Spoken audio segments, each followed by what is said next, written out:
Alrighty, let's go ahead and get started. Welcome everyone to TradeFinder Live. It's great to be back with you all during this trading day and during trading hours.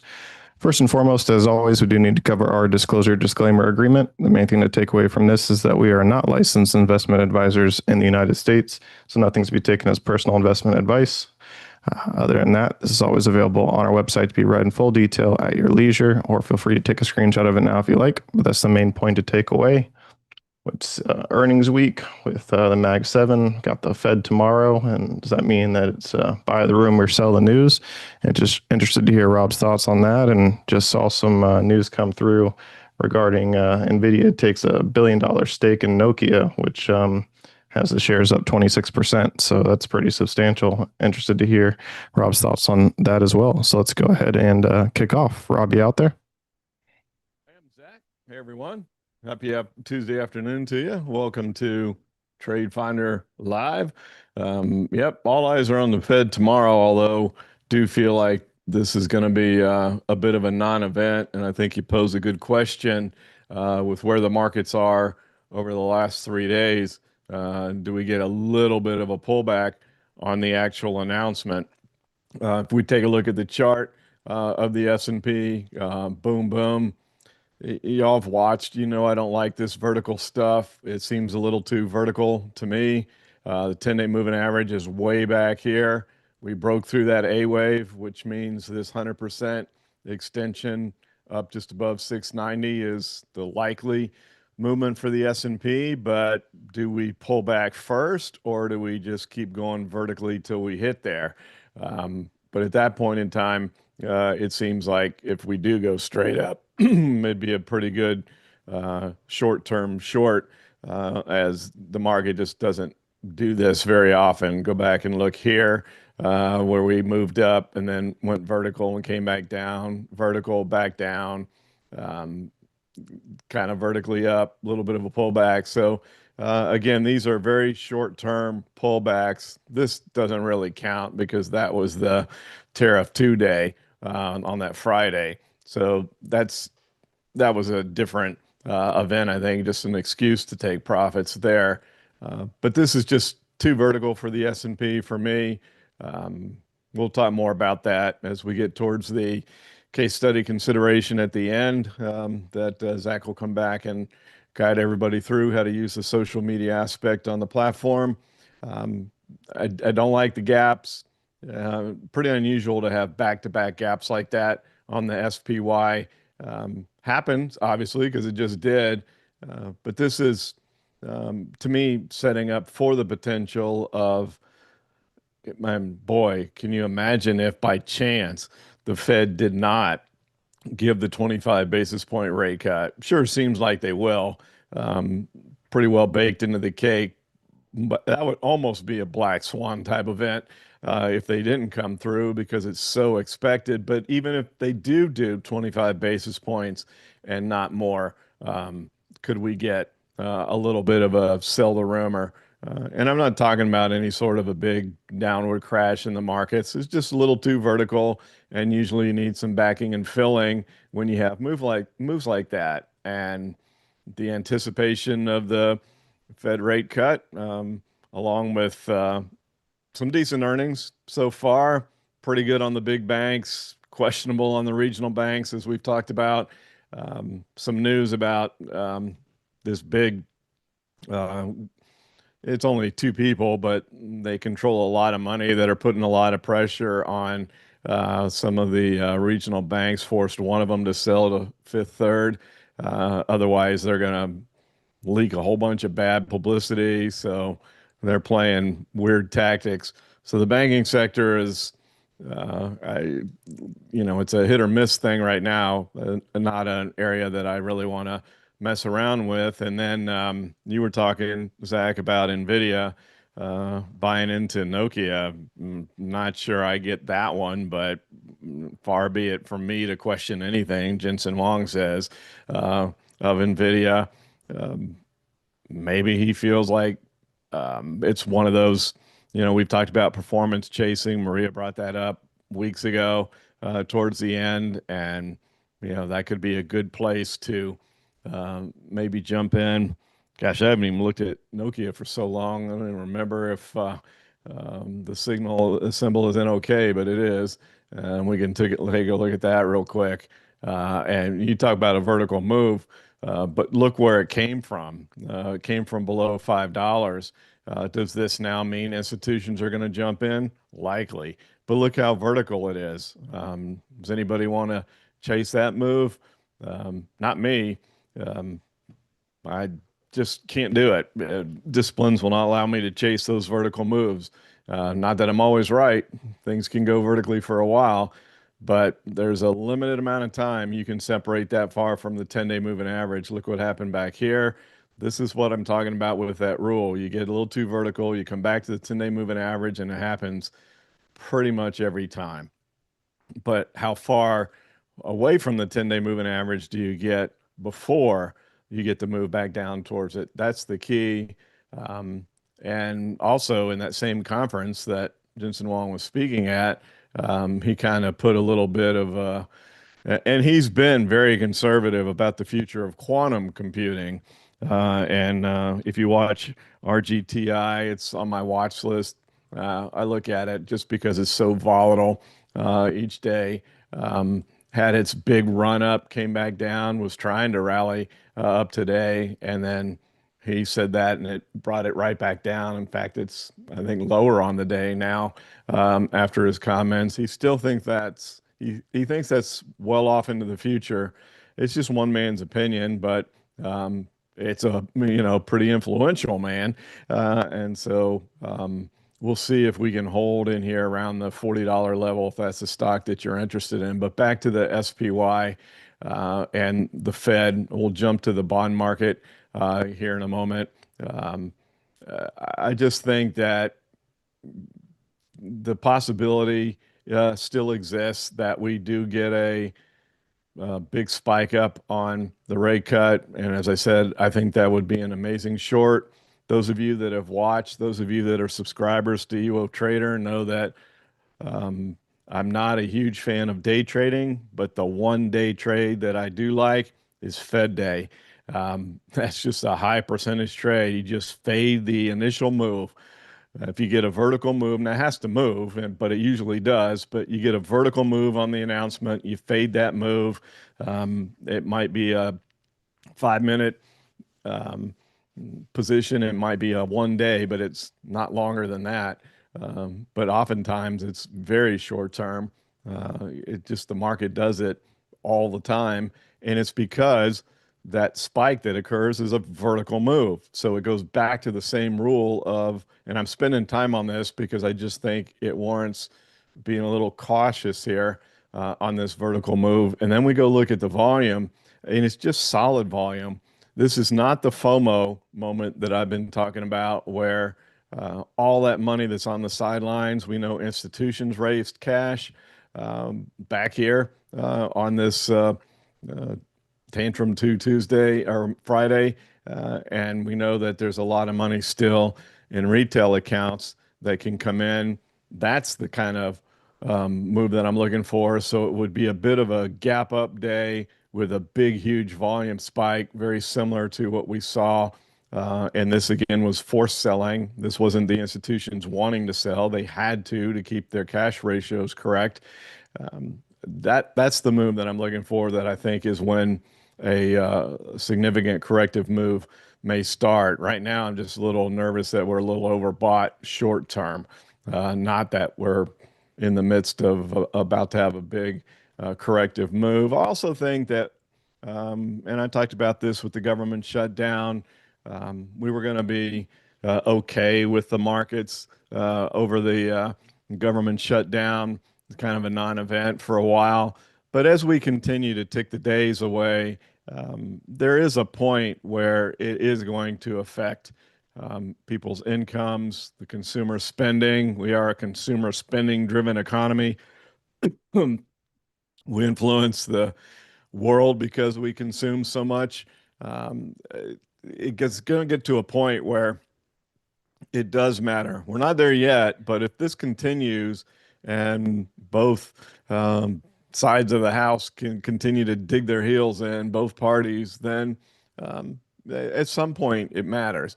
For now, not so much, but we're getting a little long in the tooth there, I think, on the shutdown. We look at the TLT, so going to the bond market, you can see we've turned back up in prices. So same thing here. We had the breakout from the triangle. Yesterday, I was wondering if this pullback could make it down as far as retracing to the point of the triangle. That will likely happen at some point in time because that's triangle rules, but not yesterday or today. We rallied in the bond market into the close yesterday, and we've ticked up a little bit. Just as a reminder for those of you that may be new, this is TLT. This is the 20-year prices and yields move inversely. TLT reflects prices on the 20-year. So as prices go up, that means yields and rates are going down. Then we go to the TNX, which I know a lot of you like, is the 10-year, and that is rates on the 10-year. So TNX reflects rates. So when you see this movement here, this is actual rates, and they are ticking down. You've heard me talk about this. I might be eating crow on this one. Said I would be surprised to see the 10-year come that far down, but maybe it will. I said I would be surprised to see it, but I would like to see it because hopefully if the 10-year comes down that far, the long end of the curve doesn't, and that means we have a steeper and healthier yield curve. That's portraying a stronger economy, an economy that is starting to grow. We're basically in a flat economy right now. Some sectors of the economy are actually hurting, others are doing okay.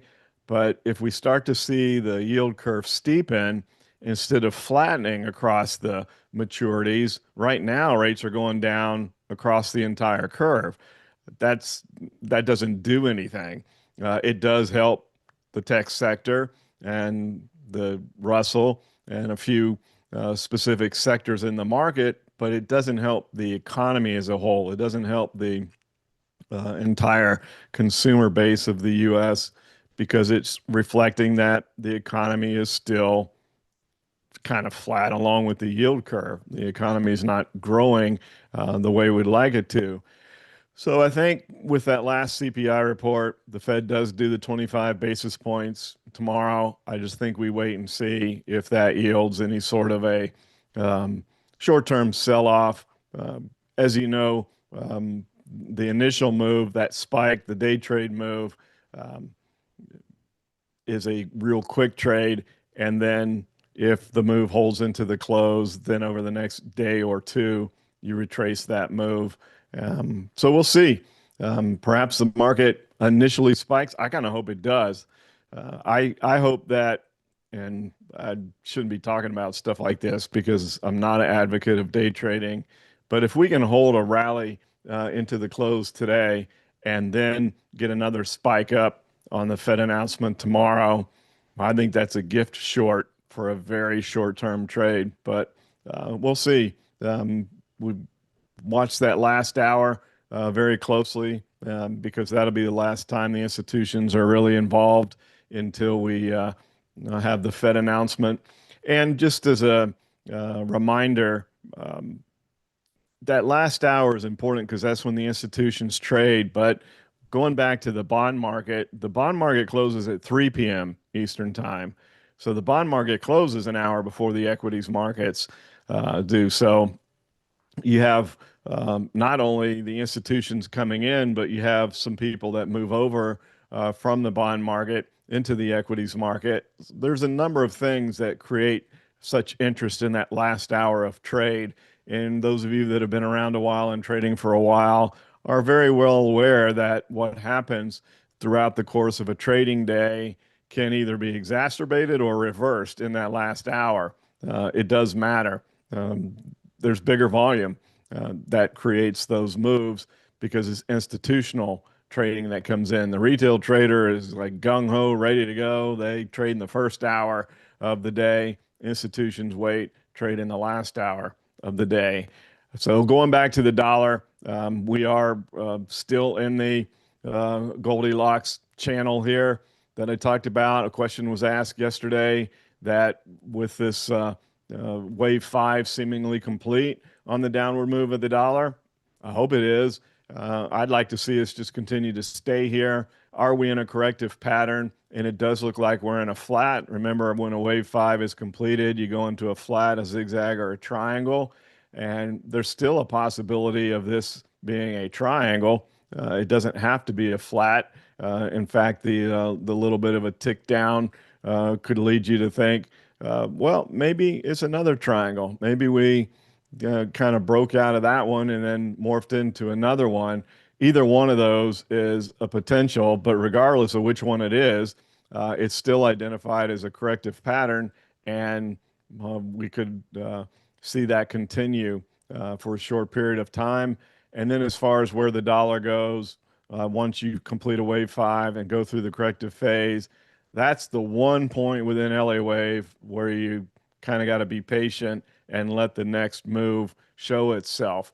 It's hard to predict that. That's the most difficult thing within LA wave, is when a wave five completes and then the corrective pattern completes, what impulse pattern starts? What direction does it go?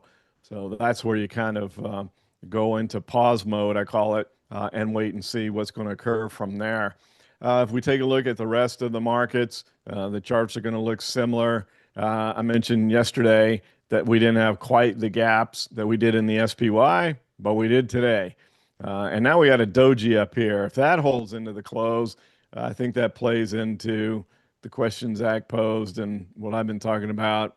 Could we get, and it's a short term buy the rumor, sell the news event, where maybe we pull back a little bit on the actual announcement of the rate cut. But all this could change into the close that last hour. Let's see if the institutions are willing to stay long into the close, or if some of this, and the market rarely gives you an ideal setup, but if we hold the rally into the close and then we spike on the rate hike, I've already talked about the opportunity that I think that would present, but that's pretty easy. Maybe the market doesn't give us that. We'll watch the last hour and see how that plays out.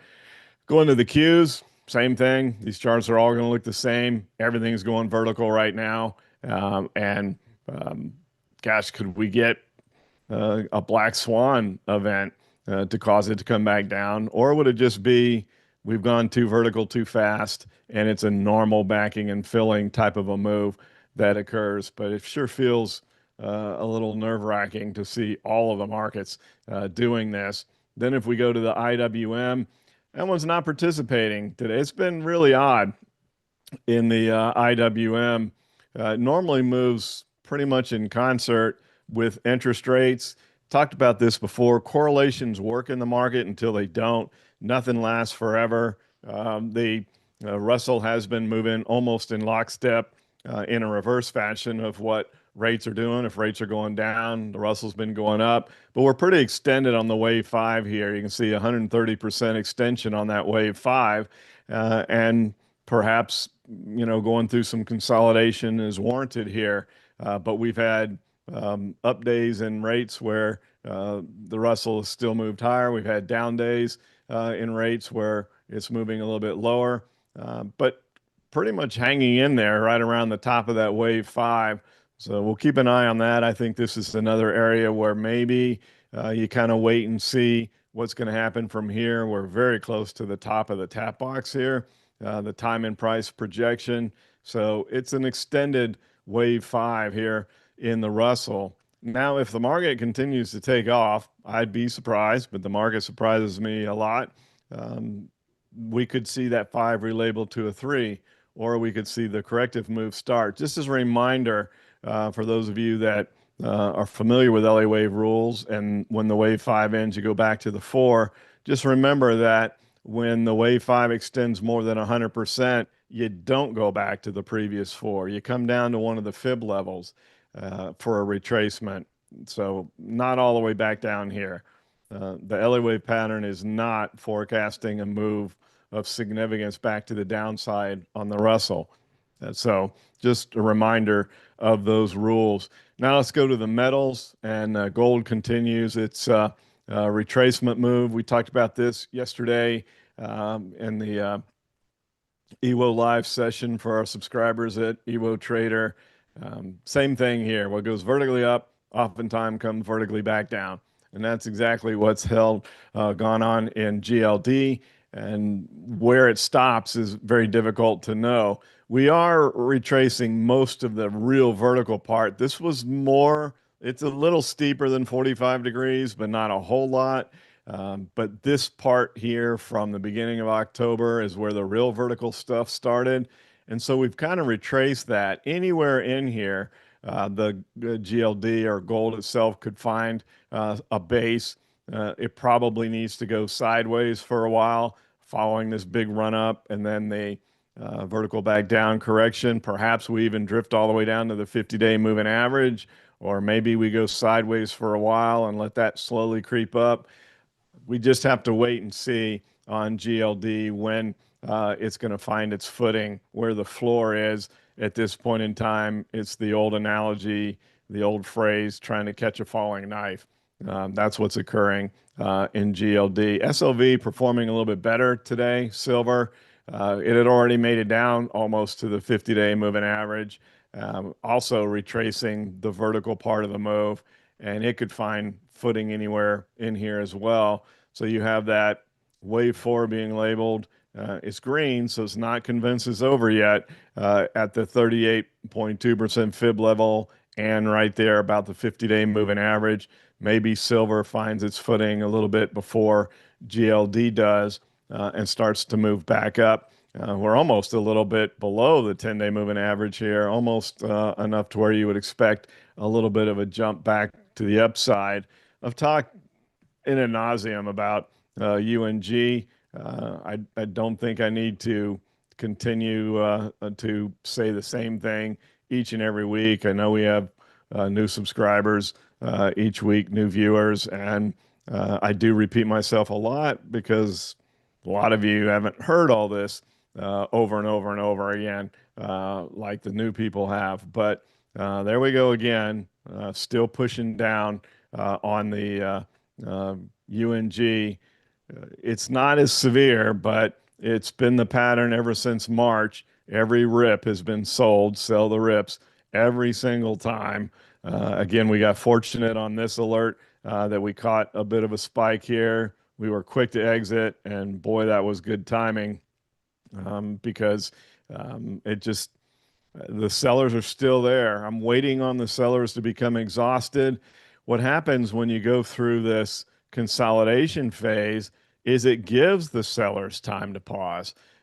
You don't get necessarily as big of a bounce, as big of a recoil when you have this kind of consolidation following a big move. So every rip was sold into, and what the pattern that I was looking for was you get a little bit of a pause in the selling. The sellers become exhausted. Those that have wanted to sell, sell. And the path of least resistance is back to the upside, and you get a bit of a bounce. I thought we might go up to 15, but I wasn't confident enough to stay with it when we were here. We closed the trade out on that bar. And again, that was the right thing to do.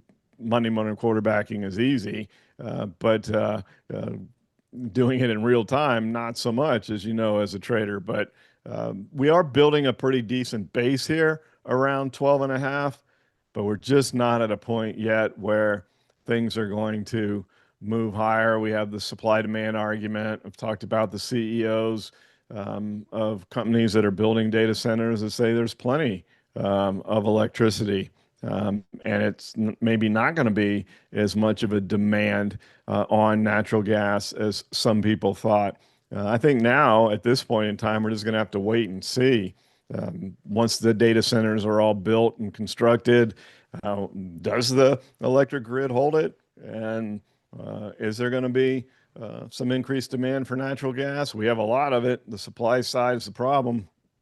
And maybe it's just going to take a while, months, before we find out how much of that demand is going to really be in natural gas. And as we go to oil, a little bit of a tick down today on the USO. We had this breakout. There's still a possibility that this was a breakout and a test of the breakout, and then we continue lower. I've talked about this. I was reading an article about how the kingdom in Saudi Arabia is diversifying away from depending on oil. They know they need to do other things. They have a limited supply. They're aware of that. They like to keep the price elevated and make as much as they can, but they're getting into all kinds of other things, and they're heavily invested in AI. So that's where a lot of money has come into AI. Really, just under half of their revenues come from oil-related things now.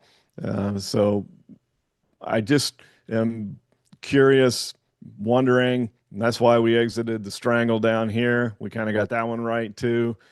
Even though the real support level's down here, maybe we may get there. Maybe this is a breakout, we test it, and then we move all the way down here. The fly in the ointment, though, for an extended downward move is how far will OPEC let the price of oil go to the downside before they cut production. So you've heard me say all those things over and over again as well. So repetition here. The VIX is still slightly elevated, but we're back down in that 15 range. We had a little bit of a tick up in volatility today, probably due to the Fed meeting coming tomorrow and some expected volatility there, along with the fact that we're getting into the heart of earnings season and we have a lot of big tech earnings. Tomorrow's a big day. And not only do we have the Fed meeting, but we have a lot of big tech earnings tomorrow as well. So that could be holding it above 15. We had the breakout. Are we testing the point of the breakout and are going to turn back up to the VIX again? Maybe. Seems like that would play into the fact that the markets across the board, all of them, not just the S&P, are very short-term overbought. And I just want to make sure I emphasize that. I'm not looking for any sort of a significant correction, just a short-term correction from a short-term overbought condition. So highlighting the short-term aspect of that. Moving into the crypto space, holding in there pretty well on the BITB, one of the ETFs. A lot of you like IBIT. They're both very liquid. IBIT has weekly options. BITB does not, but the monthly options, very liquid across the board on both of them. Good leverage way to play in the crypto space. People have commented on the weekend videos. Why would you talk about the ETFs? Why not just buy partial coins? Well, if you trade options on the ETFs, it's greater leverage than buying a partial coin and less expensive. So that's the reason. And 60 is the key here on BITB. And we've come down here, talked about the rule that my mentor taught me: third time's the charm. When you test a point of support or resistance the third time, what happens there is what usually continues from the short to intermediate term. So if that plays out, and no rule works 100% of the time, it seems that perhaps we could have some more movement to the upside in the crypto space. A good sign would be that 10-day moving average coming up here and crossing the 30. The 30 is the fuchsia line. The lime green line there is the 10-day. So holding 60 was key, getting back above the 10-day moving average, back above the 50-day moving average. All those things are positive. But the last piece of the puzzle to think that maybe we could continue higher would be getting that positive 1030 cross there. And then Ethereum outperformed yesterday. Bitcoin underperforming slightly today in this big descending triangle. All I can tell you is something is about to happen in Ethereum. It's going to make a move. No idea what direction that's going to be. Remember the rules, and this is from Elliot's writings himself, is that when you have a triangle, it trumps everything. You ignore what the Elliott wave pattern is. When you have a triangle, any triangle can break either direction, and you have to either position yourself in a straddle or strangle to take advantage of that, or you just wait, let the directional move become clear, and then trade with the direction. Those are the two ways that you can play triangles. All right, so with that, I assume there's going to be a bunch of questions. We can look at Some of the international markets, we can look at the EWJ. We do that. We cover the globe pretty much in the insiders meeting for our alert subscribers on Thursday evenings. And Japan, um, been a while since we've seen moves like this in the market in Japan, but it's moved a lot. And there's other global markets that are moving. I just thought I would highlight this one. We have the meeting scheduled. I highlight the word scheduled between President Trump and President Xi for Thursday. Does it happen? Does anything meaningfully come out of it?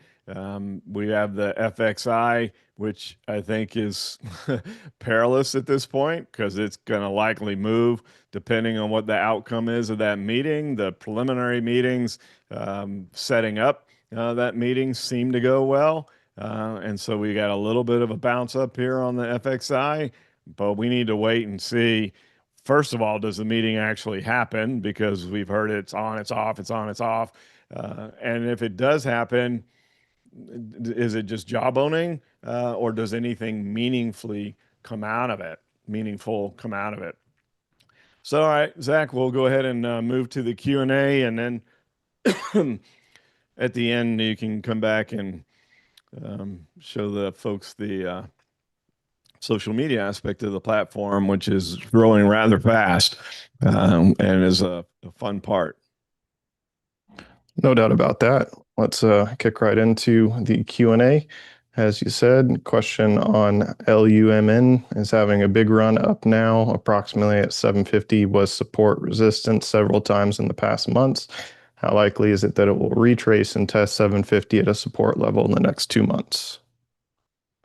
It's likely it's going to come back down from here because that I've been talking about these vertical moves across the board.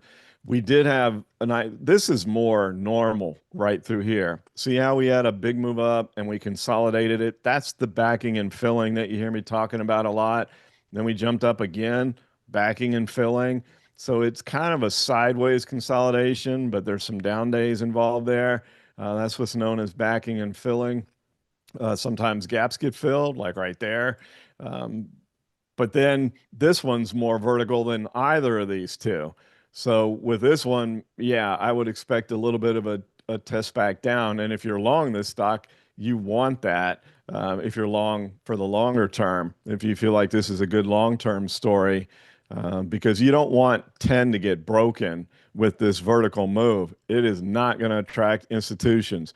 They're not going to step in above $10. And just as a quick reminder of the importance of $5 and $10 in the price of a stock, only investment companies, mutual funds, etc., that have a registered investment objective of aggressive growth can own stocks above $5. But once you move above 10, then you add in all the growth and income, all those kinds of institutions and mutual funds can own it over 10. But those institutions are not going to step in on a vertical move like this. They're just not going to do it. So you want to see, a little bit of a retracement here. The 10-day moving average is all the way back down to 8. So the question was asked, would it test 7.5? Maybe. It might not make it down that far. I think 8.5 is likely and healthy from this kind of a move.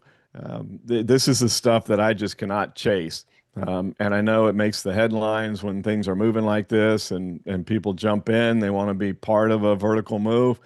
But usually when the retail public comes in these moves, that's about the end of it. And then it pulls back down. So as far as the specific question, I think 8.5 would be very likely on a pullback here. Not sure we'll make it all the way back down to 7.5. It's possible. We got close here. You can see we had this move, the backing and filling, another jump up, and we came back down and we did test the tops there of that move in September, but neither of those moves were as vertical as this one is. So I'm not sure we get all the way back down to 7.5, but I do like the idea. I think it's a good speculative trade to look for a quick move down. And when we talk about these, I've talked about that day trade that I like on the Fed meetings. Again, if you get a spike on the announcement, there's been a few times when that hasn't happened. The Fed announcements come out, it's been pretty much in line, not much has happened. When you have a rate cut or a rate hike, that has more aptitude, or it's more apt to have some sort of a spike move on the announcement. Um, but when we're talking about these that go so vertically above their 10-day moving average, that's a 1 to 3 day trade. Sometimes it's just one day. You get a big move back down the next day, and then that's it. Um, but rarely does that correct itself in longer than 3 days. It's a very short-term trade, just a couple days. Um, and sometimes, again, you can make enough on one day. But I like what you're looking at. I'm with you there. I'm not sure it comes all the way back down to 7.5, though. Might not quite make it back that far. You're probably looking at that little gap right there, and I can understand that. So maybe it does, but we'll see.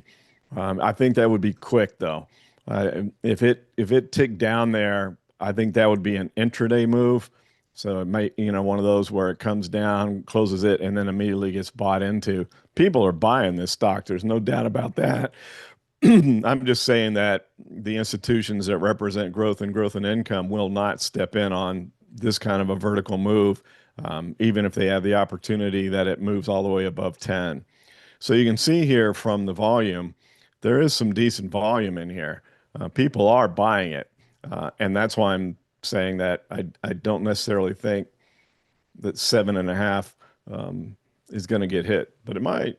But be real diligent, boy. If it closes that gap and you're short, that would be my exit if it gets down that far. All right, I'll stop rambling. No worries. RUM.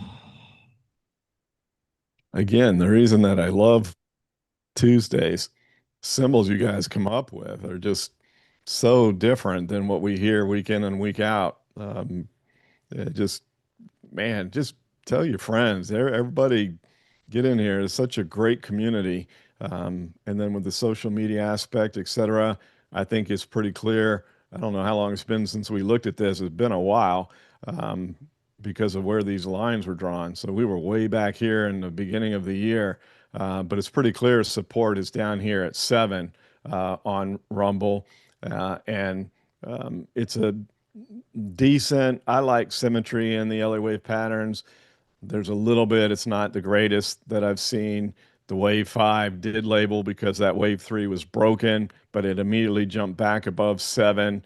Um, I don't even know if the reason that I hesitated is most of you know that have watched when there's a potential for an entry, I usually give an aggressive versus a conservative approach.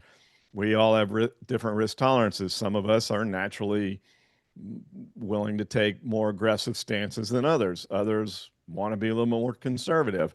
And it's all risk reward, right? The more risk you take, the more reward you can take. But the more risk you're taking. And if you're a little more conservative, you don't get as big of a reward, but you're not taking as much risk. That's how the markets work. On this one, an aggressive view would be, okay, we're at a pretty solid level of support. Maybe we get another one of these bounces like we got here in early October. Um, I don't know. The reason for that is these bounces, it may still bounce, but I don't know how significant it would be because we do have this pattern of lower highs here. And then if you even made this a little bit shorter term, you could make a case for even a steeper descending triangle pattern here, just going from that high in October. So you could really draw this descending triangle two different ways. One's a little bit bigger and a little further out in time. The other one's a little quicker. But boy, if we broke below 7, and then you've got a pretty good short. We're probably coming down to 5 here in the middle of this tap box if we break below 7. So it would really be speculative to try to go long right here, although you could make a case for it. But I would prefer to watch what I was talking about with that third time's a charm rule. This is the third time. I forget what happened back here in March and April. This is the third time recently we're testing this level. If it does bounce, it's probably going to continue for a while, and then you could get in. Or if it breaks below here, it's probably going lower for a while. So even though this would normally be one of those where I'd say, boy, if you're really aggressive, you could take a shot at this one. I think because of the fact that it's the third time in a relatively short period of time, it's more prudent, pardon me, to let that happen. And then you've got room to trade it either to the upside or the downside. But it's certainly one to watch because of how significant that support level is. Um, yeah. Tesla to 500. Well, that's what we've been talking about. It's not quite in the tractor beam, but boy, it's getting close. And the biggest thing that I'm concerned with is the overbought current condition of all the markets, including the Qs. But breaking above that 450 level, that's pretty much what we said. And this is what you want.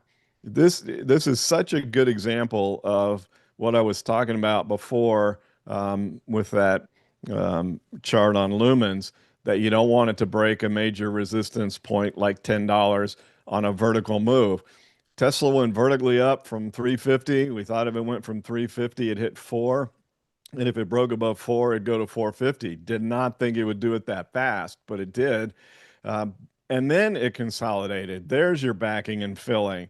Had a nice consolidation here under 450. And their earnings report wasn't that great. People buy Tesla because of what they feel Tesla could do in the future with all the things that they're into. Um, they just forgave it immediately. The slightly disappointing earnings report was bought immediately. And so now we've broken above 450 um, after a nice consolidation under that level. So I agree with the question. I think 500 is the destination. If we do pull back a bit in the markets, again, just looking for a short-term pullback from an overbought condition, do we come down and test 450? Here's where we are now. There's the 10-day moving average. So there's a little separation. And perhaps we do come back and test 450 before the move to 500. Or maybe it just continues if the market does. But if you haven't gotten in yet, I would watch and see if we test 450 and bounce. And then I think that's a good entry. Once we pass above 475, that's kind of where the tractor beam will likely just draw it. It's really hard to imagine at some point in the next couple of months that Tesla's not at 500. That's pretty hard to imagine, barring a complete breakdown in the markets from, again, a black swan, something unexpected, because it's not going to come from things that are already priced into the market. It would take something really unusual to occur. Anybody seen that movie House of Dynamite? New movie on Netflix. Man, that was a good movie. Not going to spoil it for you. It's the #1 movie on Netflix right now. Very well done. A lot of big name people in it. It just kind of goes to the Black Swan theme. Um, that could create a big downward move in the market without giving away any more of the movie. But yeah, super long-winded answer there. I do think Tesla's destined for 500. I just wonder if we test 450 first. I could have kept it that succinct, Zach, but that's not normally my style. That's not how you roll. I think everyone appreciates it. Palantir. um, Big favorite in the market, and it's pretty much in the tractor beam as well. Pretty hard to imagine Palantir doesn't hit 200. I would be quite surprised if that doesn't occur, especially with the breakout of the triangle. So we broke out, we confirmed it. Now we're consolidating. This is all good stuff here. Let the 10-day moving average catch up. Again, let's watch what the markets do for a couple days. But yeah, I think Palantir hits 200. After that, That's a pretty darn extended wave five, and we would have to reevaluate there. It might be a good time to go on pause with Palantir at that point in time. SMCI. Yeah, you guys know that's one of my favorites. I like this. I like it for a number of reasons. It was the media darling until they had their accounting issues, and it got absolutely crushed. And I think this is where some of that performance chasing by institutions, and if you're new and you don't know what I'm talking about, real quickly, I'll make this fast, I promise. Um, Money managers are paid big bonuses at the end of the year if they beat the S&P. So yes, they make good salaries, but their big money comes from bonuses if they beat the S&P. And the statistics at this point say, so we're believing the statistics, that there's a lot of money managers that have not beaten the S&P, which means they're going to be looking for where are the places that are in good sectors that have underperformed their sector peers. That's where they can maybe get a better bang for their buck. He tried to say, moving into the end of the year, and try to catch up. And they're going to have to, if they're below the S&P now, right, they're going to have to outperform it between now and the end of the year in order to beat it. And so they're going to be looking for companies like this, good, solid companies that have good earnings. They've weathered their accounting issues. They seem to be back on track. And we've got a nice zigzag here. Look at this zigzag pattern with the B wave right at 61.8. We've moved higher. The 10 days above the 30. We're above all three, the 10, 30, and 50-day moving averages. The only piece missing here is breaking the A wave high. Then we have a real high percentage chance that we hit that 100% level, which is pretty much in line with this little resistance area here going back from February. So I like this one. I like SMCI a lot. My only hesitation right now would be, um, do we get a little pause in the S&P and the Qs for the next couple of days? Because remember, SMCI had its big move when it was added to the SPY. That was a huge up day. And then right after that, so they have the big up day, they announce a split, and then the accounting woes come in. And it's taken them a while to digest all that. But I like this one. I like this one a lot. Maybe not for the next day or two, but moving forward, um, I think you see SMCI go higher. Very well. Thanks, Rob. And SoFi. And this is going to be one that what side of that banking finance sector does this get lumped in with? So far, the big banks, because it's been moving up. As a reminder, some regional banks have been hit pretty hard. There's that um, group of activists that are trying to force some of these underperforming regional banks to sell, putting a lot of pressure on them. They have got a lot of money, and so that's their goal. But SoFi hasn't gotten caught up in that. It's moving pretty well. We had this zigzag pattern here. It went to 100%. What I say oftentimes in a wave three, you get that extended level. Well, we pulled back, created the wave four. Now we're in the wave five. And so that extended zigzag would go up there to 32 and a half, which I think is where SoFi ends up.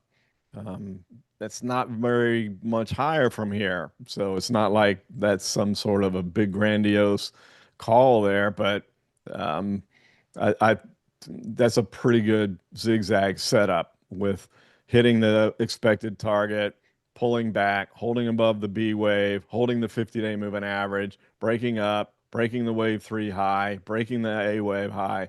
Um, but once we get to 32 and a half, then I don't know. Typically, financials do better when the markets are in a rate cutting cycle, which by all accounts, that's what we're moving into. So if I could even break 32 and a half, but I would want to take another hard look at it once it got there. All right, your thoughts. Excuse me. Hopefully, I'm not going to have another week of raspy voice here. Thoughts on BMA? It gapped up on the Argentina election. BMA. You got it. Well, just remember, Zach, that puberty takes a little while. So I was waiting for it. Set you up. I knew you couldn't resist. yeah, it's not a one-day event. Um, yeah, everybody knows what I'm going to say here. First of all, the LA wave pattern's disqualified. That wave four went past the 78.6% level. That's the last one. You break that, the LA wave pattern is irrelevant. So you just take it off. Don't pay attention to it. Um, Big gap up. I'm yeah, same theme I've talked about. No way I can chase that personally by my own disciplines, but as far as just looking at the chart, you can see that the resistance is not too far away at 90. Perhaps we go up and test that. I wouldn't be surprised to see that. But when is the question? How much backing and filling, if any, occurs before we test 90? If we go right up to 90, like in the next day or two, then I think that you could have one of those 1 to 3 day short positions there, but maybe it backs and fills first, then tests 90. And if you're already in this, congratulations. I wouldn't get out yet, although I would have got out yesterday because I would have taken that volatility spike. We're pretty close to 90. But if you're already long and you're holding, I think you want to wait and see what happens at 90. The ideal scenario would be get to 90, consolidate underneath it, just like Tesla did, and then we're so close to 100. The tractor beam probably comes into effect there as well. You just don't want to see it run up and break 90 after this kind of a move. Those tend not to hold, but um, I would watch that 90 level very closely and what the action is as it approaches 90, whether it's continued vertical move or more ideally, if you want to see it break that level, some backing and filling and sideways consolidation underneath 90. Alrighty. And moving on from there will be thoughts on cat. Good old Caterpillar. Yeah, this is the infrastructure play. Um, Anyone that's driven around a lot over the summer as I have know that there's a lot of messed up roads and bridges and stuff. There's all kinds of infrastructure spends, so there's a good base there for it. If the economy holds in there, I think this is just a little bit of a stop. So we got to 500. We consolidated for a week or two there at the big round number, and it blasted off from there, got too vertical, came right back down. Good illustrations of those rules here over and over. And then I think uh, from all accounts, it looks like um, Caterpillar probably progresses, barring any sort of major breakdown. Keep an eye on this ADX. If it breaks all the way down below 40, we do have a lower high on the ADX. So basically, what that's telling you is that this part of the move here had more strength to it than this part of the move. And you could argue the price movement, um, whether or not this was more price movement or whatever, that's not what we're talking about. We're talking about the actual strength. That was a very strong move. That was institutional buying. That's exactly what a chart looks like. Institutions don't come in one fell swoop. They slowly acquire. That's the accumulation phase right there. Um, Maybe we go sideways for a while in Caterpillar, but I don't see anything on the horizon again, barring some unusual black swan that causes Caterpillar to go down much, but maybe more sideways now. I think you can make a pretty good case for a butterfly, a condor, something along those lines with Caterpillar, and perhaps a continued drift up. But we have to keep an eye on the ADX. Still buyers in control, but not as strong as they were back over here in the summertime. That's why I think maybe we kind of get a leveling out between buying and selling, which would promote a bit of a sideways churn type of a pattern. Well, per usual, still got tons of great questions for you, but I see we are a minute before time, so I don't know if you want to head over to the case study consideration, or you tell me. I will, and this is probably going to be boring to some, but I do think it's a prudent thing to do with where we are in the S&P. The rally is continuing so far. So I think at this moment, put, SPY put, just a very short term, quick. So this is just going to be a post, Zach. This is not going to be a full blown idea. This is just we're a little too far overbought here, and perhaps we get a little bit of a backing and filling here. Maybe sell the news event on the rate cut tomorrow if it does come. So this is going to be a quick in and out. The setup here, I just don't see that continuing without at least one down day for whatever reason. So post SPY put, just looking for a 1 to 3 day retracement. That's it. Alrighty, no worries. I'm happy to take over the screen and show everyone where that's at. But with it just being a post, I don't know if there's anything you wanted to wrap things up with on, regards to just your thoughts on the general market. But well, the last two, I'll just talk about these real quick. The last two actual ideas that we had uranium with the expectation of hitting 67. That was an AI trade. And as a reminder, you can get this software for free at hubb.com. It has the Elliott wave for free as well. You do have an opportunity to subscribe to these AI signals if you'd like, but you can get the software and the Elliott wave for free without doing that. So uranium, we had 67, 70% chance. May had hit it. And then the one that's open right now is on lithium, and we have a target a bit higher here on lithium. So perhaps we continue up higher on lithium. Tiny bit of profit in that one so far, but uranium was a spot on. So just wanted to highlight those. Thanks for giving me that opportunity, Zach. Not much else to say. I think we've covered everything pretty well. Well, all eyes on 2 o'clock tomorrow. very well. Well, thanks for another insightful presentation. Always a pleasure and a privilege. And thank you all who took your time out of your day or night to attend the live session. We always greatly look forward to interacting with you. So back over to you, Rob.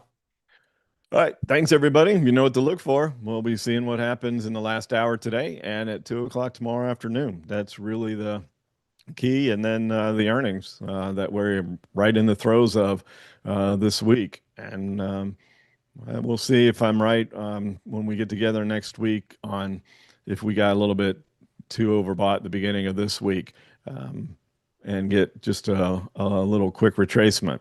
We'll see. Have a great rest of your week, everyone. See those of you that are subscribers to EVO on Thursday night. And gosh, we'll have a lot to talk about then, including the Fed.